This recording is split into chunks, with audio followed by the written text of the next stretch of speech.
A priori, les avocats de Patrick Dils ont marqué des points aujourd'hui. Une nouvelle enquête très méticuleuse de la gendarmerie confirme les doutes sur l'emploi du temps. Restent les aveux de l'accusé et un sentiment toujours très partagé. Audience suivie par Stéphanie Pérez et Salah Agrabi.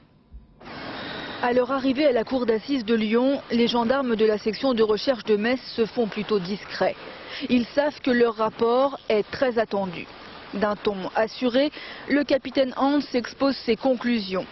Les deux enfants ne donnent plus signe de vie à partir de 17h15.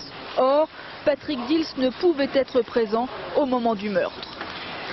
Il semble résulter avec une quasi-certitude qu'il était matériellement impossible que Patrick Dils puisse être sur les lieux du crime à l'heure du crime, puisqu'à ce moment-là, il était encore et au plus tôt à Pont-à-Mousson, c'est-à-dire à une ville distante de près de 25 km de Montigny-lès-Metz. La cour est troublée par le travail extrêmement rigoureux des gendarmes de Metz qui ont recoupé près de 200 témoignages et éléments d'enquête. Mais le doute subsiste encore et toujours.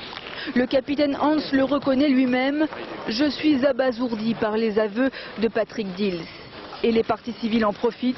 Ces analyses arrivent bien tard, 15 ans après les faits. Quand on connaît la fragilité, mais vraiment la fragilité des témoignages, fragilité de témoignages sur des horaires, je ne parle pas sur des faits, mais sur des horaires, on peut quand même se poser la question si 15 ans plus tard, un raisonnement intellectuel de ce genre peut tenir la route. Je pense qu'ils défendent une thèse qui est celle notamment d'impliquer Holm dans cette histoire, parce qu'ils ont peut-être une impression ou un sentiment. Selon les enquêteurs, ce double meurtre présente en effet la quasi-signature criminelle de Francis Holm. Le tueur en série a déjà nié à 8 reprises être le meurtrier des deux petits garçons. Sa déposition demain est très attendue. S'il a les clés de l'énigme, les donnera-t-il? C'est toute la question.